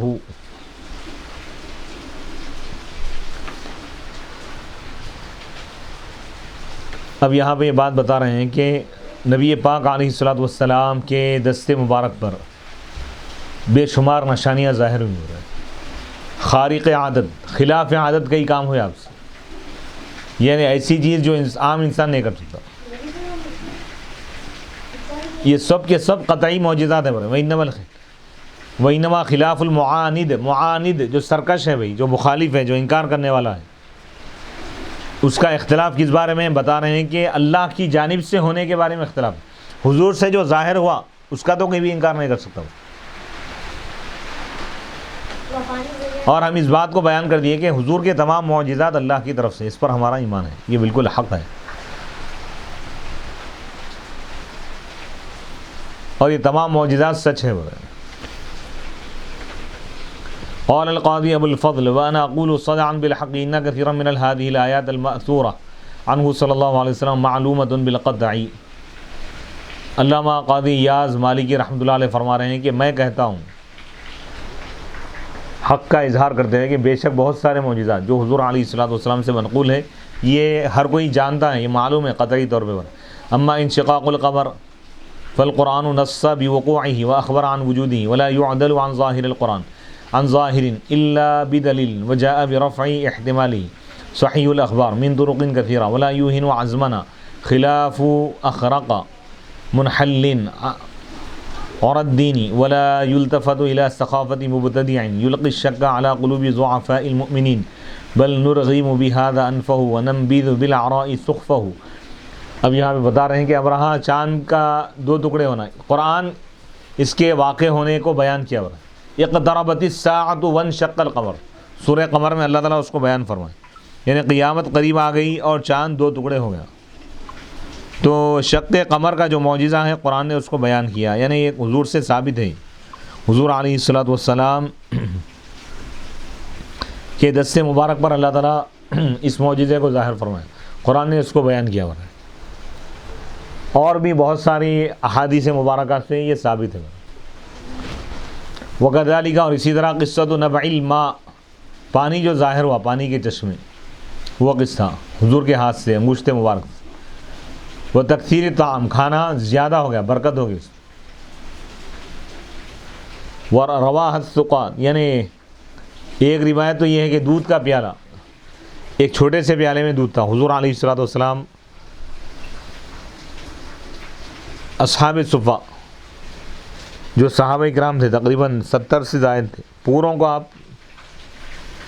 اپنی جانب سے پیش فرمائیں، یعنی ایک پیالی دودھ میں پورے 70 افراد سیراب ہوئے، سیراب ہو کر پیے، پھر دودھ جیسا کا ویسا موجود، یہ بھی حضور کا معجزہ ہے۔ رواہ الثقات، یعنی معتبر راویوں نے اس کو بیان کیا۔ والعدد الکثیر عن الجماع الغفیر، جمع کثیر سے، بہت سارے لوگوں نے روایت کیا صحابہ کرام میں سے۔ ومنها ما رواه الكافة عن الكافة متصلا عمن حدث بها من جملة الصحابة وأخيارهم أن ذلك كان في موطن اجتماع الكثير منهم في يوم الخندق، کہ یہ جو واقعہ ہوا بہت سارے لوگوں کے جمع ہونے کے مقام پر ہوا ہے، خندق کے غزوہ خندق کے موقع پر حضور علیہ الصلوۃ والسلام کا یہ معجزہ ظاہر ہوا۔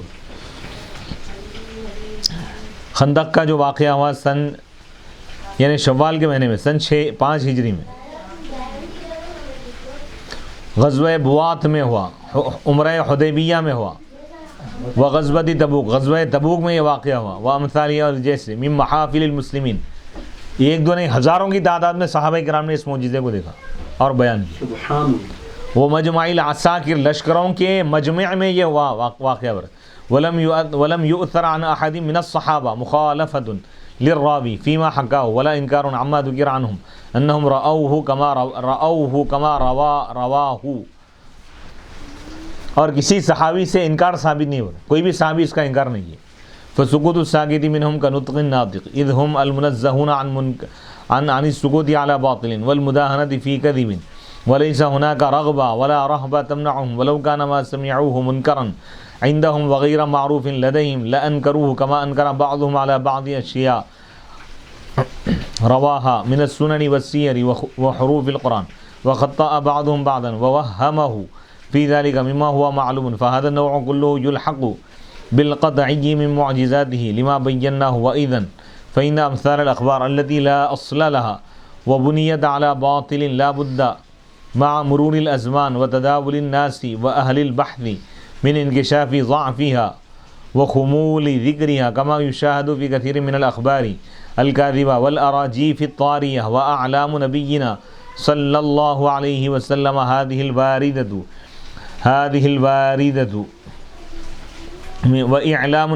وإعلام نبينا صلى الله عليه وسلم هذه الواردة من طريق الآحاد لا تزداد مع مرور الزمان إلا ظهورا ومع تداول الفرق وكثرة طعن العدو وحرصه على توهينها وتضعيف أصلها وإجهاد الملحد على إطفاء نورها إلا قوة وقبولا ولا للطاعن عليها إلا حسرة وغليلا، وكذلك إخباره عن الغيوب وإنباؤه بما يكون وما كان معلوم من آياته على الجملة بالضرورة، وهذا حق لا غطاء عليه، وقد قال به من أئمتنا القاضي والأستاذ أبو بكر وغيرهما رحمهم الله. وما عندي أوجب قول القائل إن هذه القصص المشهورة من باب خبر الواحد إلا قلة مطالعته للأخبار وروايتها وشغله بغير ذلك من المعارف، وإلا فمن اعتنى بطرق النقل وطالع الأحاديث والسير لم يرتب في صحة هذه القصص المشهورة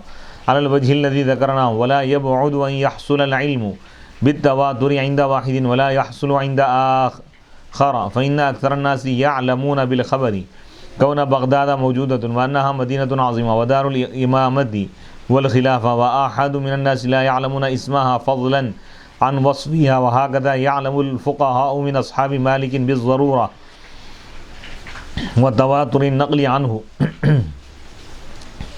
أن مذهبه إيجاب قراءة أم القرآن في الصلاة للمنفرد والإمام وإجزاء النية في أول ليلة من رمضان عما سواه، وأن الشافعي يرى تجديد النية كل ليلة والاقتصار في المسح على بعض الرأس، وأن مذهبهما القصاص في القتل بالمحدد وغيره، وإيجاب النية في الوضوء واشتراط الولي في النكاح، وأن أبا حنيفة يخالفهما في هذه المسائل وغيرهم ممن لم يشتغل بمذاهبهم ولا روى أقوالهم لا يعرف هذا من مذاهبهم فضلا عمن سواه. وعند ذكرنا أحد هذه المعجزات نزيد الكلام فيها بيانا إن شاء الله تعالى.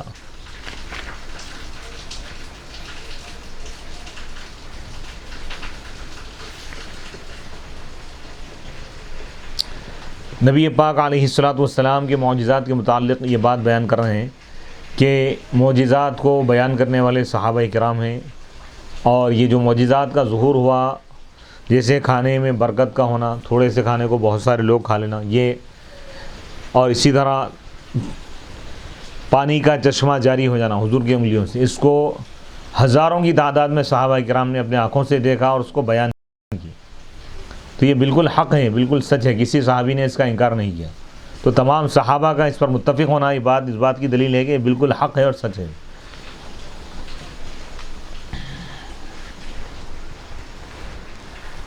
اب یہاں سے معجزۂ قرآن کے بارے میں بیان کر رہے ہیں۔ قرآن اللہ نے حضور علیہ الصلوۃ والسلام پر جو نازل فرمایا ہے، کلام الہی اللہ تعالیٰ حضور کو جو عطا فرمایا، یہ حضور کا معجزہ ہے، ابدی معجزہ ہے، بہت بڑا معجزہ ہے، قیامت تک باقی رہنے والا معجزہ ہے۔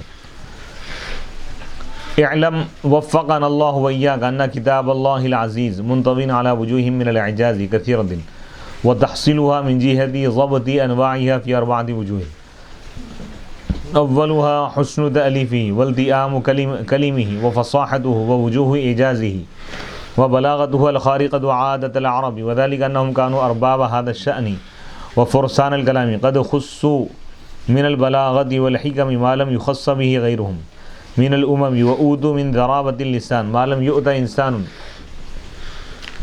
ومن فصل الخطاب ما يقيد الألباب، جعل الله لهم ذلك طبعا وخلقة وفيهم غزيرة قوة يأتون منه على البديهة بالعجب ويدلون به إلى كل سبب، ويخطبون بديها في المقامات وشديد الخطب، ويرتجزون به بين الطعن والضرب، ويمدحون ويقدحون ويتوسلون ويرفعون ويضعون، فيأتون من ذلك بالسحر الحلال، ويطوقون من أوصافهم أجمل من سمت اللآل، فيخدعون الألباب ويذللون الصعاب ويذهبون الإحن ويهيجون الدمن،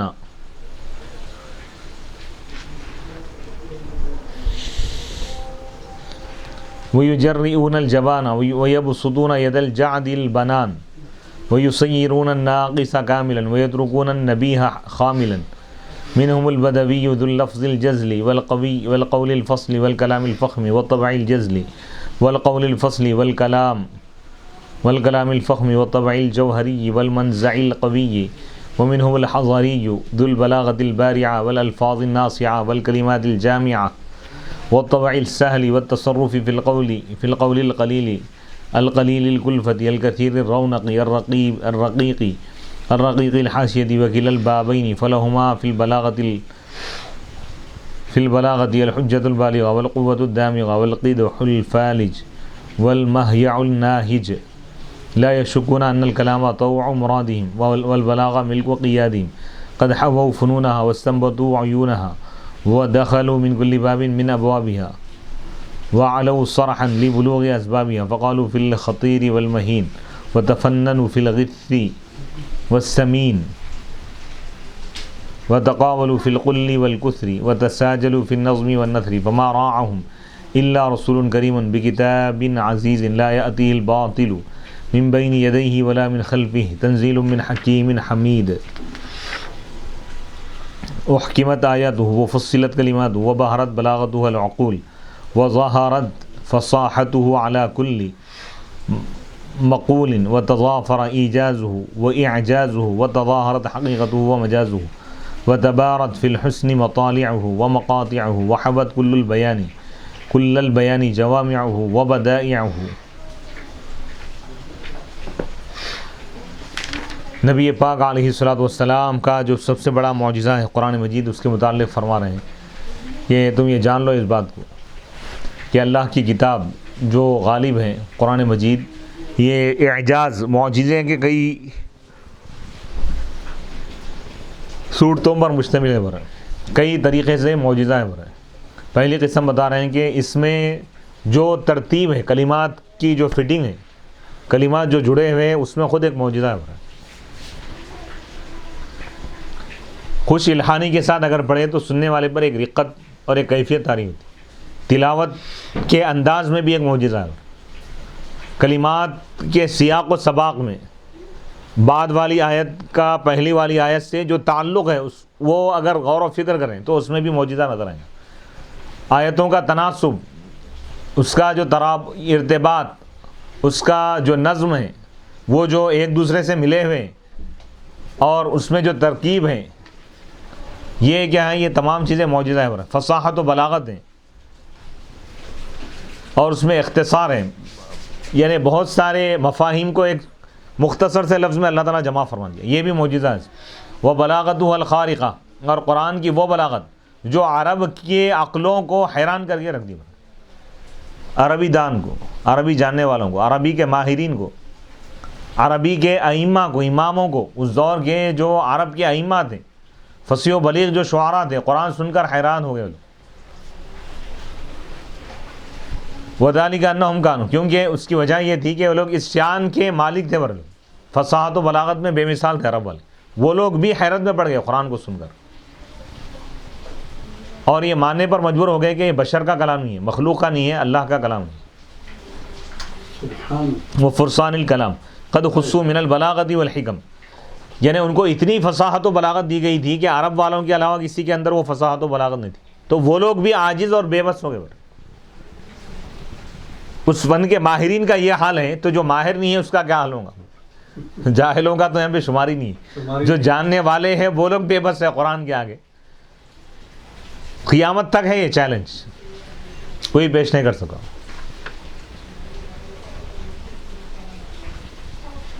ما لم یؤتن ومن فصل الخطاب ما یقید الالباب، اور وہ لوگ خطابت میں بھی ماہر تھے لیکن قرآن کا مقابلہ نہیں کر سکے. کس طرح کی خطابت؟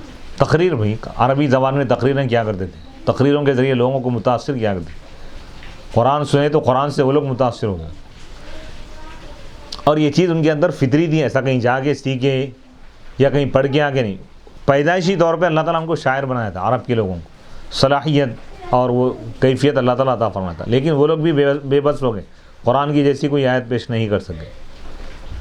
اور وہ لوگوں کا معاملہ یہ تھا کہ فی البدی تیاری کر کے کوئی چیز پیش کر رہے ہیں، ایسا نہیں ہے. بیٹھے بیٹھے ہزاروں اشعار کہہ دیتے تھے. اور حافظے کا یہ عالم، باپ دادا کا نسب نامہ تو دور کی بات ہے. اونٹ، جو اونٹ وہ لوگ رکھتے ہیں، اس کے بھی پورے خاندان کے ناموں کو جانتے تھے. شجرہ، حافظہ ویسی تھا، ان کی ذہانت ویسی تھی عربی میں بے مثال تھے لوگ، لیکن وہ لوگ بھی قرآن کے آگے بے بس و لاچار ہو گئے، قرآن کے معجزے کے آگے، قرآن کی فصاحت و بلاغت کے آگے ان کی بولتیاں بند ہو گئے ہم پہ۔ فَيَخْتُبُونَ بَدِيًا، فی البدی تقریر کرتے تھے، تیاری کر کے آ رہے ہیں کچھ کتابیں یا کوئی چیز لکھ کے پیش کر رہے ہیں، ایسا نہیں، فی البدی تقاریر شروع کر دیتے تھے۔ تو شاعر اور خطیب اپنے خاندان کا سہارا اور سپورٹ سمجھا جاتا تھا اس وقت۔ جس خاندان میں ایک خطیب اگر ہوتا تو وہ پورے خاندان والے بے فکر ہو جاتے، زور خطابت کے ذریعے پورے خاندان کو پال سکتا تھا۔ کوئی شاعر اگر پیدا ہو جائے تو پورا خاندان جشن مناتا تھا، کیونکہ شاعری کے ذریعے وہ اپنے خاندان کے تمام لوگوں کی پرورش کر سکتا، اشعار کے ذریعے بادشاہوں کے پاس مقام حاصل کرتے تھے، اور جنگوں میں رجزیہ اشعار، سپاہیوں کو جوش دلانے کے، بہادری بتانے کے لیے اشعار پڑھتے تھے، اس کے بھی تعریفی اشعار، مدحیہ اشعار، اور یہ کسی کی مذمت میں اشعار بولتے تھے، کسی سے دشمنی ہو گئی اس کے خلاف اشعار بولتا ہے۔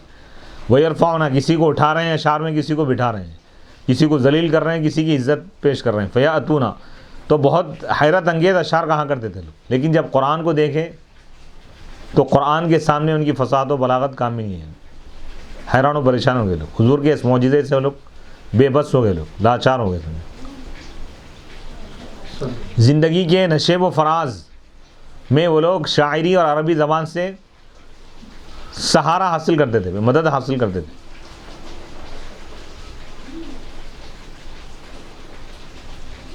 فما راعهم الا رسول کریم، مگر ان کو یعنی کسی سے مرعوب نہیں ہوتے تھے لوگ، کسی سے علمی اعتبار سے، عربی کے اعتبار سے، لسانی اعتبار سے کسی سے مرعوب نہیں ہوتے تھے، لیکن فما راعهم الا رسول، مگر ان کو مرعوب نہیں کہ مگر ایسے رسول جو معزز ہے، کتاب عزیز، ایسی کتاب کے ذریعے جو غالب ہے، اس کے ذریعے آپ ان کو مرعوب کر دیا، خوف زدہ کر دیا۔ یعنی وہ لوگ، ان کا جو فن تھا، ان کا جو سہارا تھا، ان کی فخر کی جو بات تھی، وہ لوگ حیران و پریشان ہو گئے کہ اب قرآن کا مقابلہ نہیں کر سک رہے تھے وہ لوگ۔ لا یأتیہ الباطل، قرآن کیسی کتاب ہے؟ یہ وہ کتاب ہے جس کے قریب باطل نہیں آ سکتا، اور نہ اس کے سامنے سے نہ اس کے پیچھے سے۔ تنزیل من حکیم حمید، یہ وہ کتاب ہے جو نازل کی گئی ہے اس اللہ کی طرف سے جو حکمت والا ہے، خوب قابل تعریف ہے، خوب تعریفوں والا ہے۔ وہ حکیمت آیات ہو، اس کی تمام آیتیں محکم ہیں، مضبوط ہیں، وہ فصلت کلمات ہو، اس کے کلمات مفصل ہیں، اس کے کلمات تفصیلی ہے، وہ بہارت بلاغت ہو العقول، اور اس کی بلاغت عقلوں کو حیرت میں ڈال دی، وہ ظہرت فصاحت ہو علی کل مقول، اور قرآن کی فصاحت ہر بات پر غالب آگے بڑھے، ہر ایک کی فصاحت پر غالب آگے۔ وہ تضافر ایجاز ہو، اور اس کا جو ایجاز ہے، اختصار کا جو نہج ہے، منہج ہے، انداز ہے، یہ غالب آ گیا۔ وہ اعجاز ہو، اور اس کا معجزہ بھی غالب آ گیا۔ وہ تظاہرت حقیقت ہو، اور اس کی حقیقت اچھی طرح عیاں ہو گئی، ظاہر ہو گئی۔ وہ مجاز ہو، حقیقت و مجاز دونوں بھی ظاہر ہو گئے۔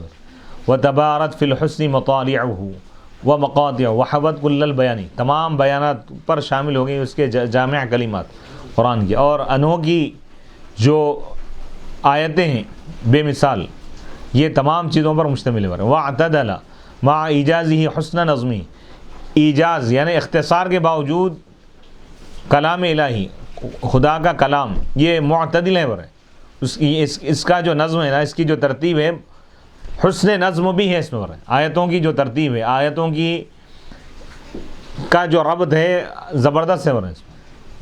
وَانْطَبَقَ عَلَى كَثْرَةِ فَوَائِدِ مختار لفظی، بہت سارے فوائد پر مشتمل ہے اس کے پسندیدہ الفاظ، خالی الفاظ ہی نہیں ہے، معنی کا سمندر بھی ہے، الفاظ کی عمدگی ہے تو معنی کا بحر بے کرام بھی ہے، اسرار و رموز بھی ہے، احکام بھی ہے، آداب بھی ہے، شریعت بھی ہے، طریقت بھی ہے، معرفت بھی ہے، حقیقت بھی ہے، دنیا کے مسائل کا حل بھی ہے، آخرت کی نعمتوں کا ذکر بھی ہے، معرفت الہی کے تمام اصول و قواعد اور ضوابط بھی اس میں بیان کر دیے گئے، قرب الہی کا راستہ اس میں بیان کیا گیا، نجات کا راستہ، حسن اخلاق، گزری ہوئی امتوں کے واقعات، قیامت تک آنے والے معاملات کو قرآن میں بیان کر دیا گیا۔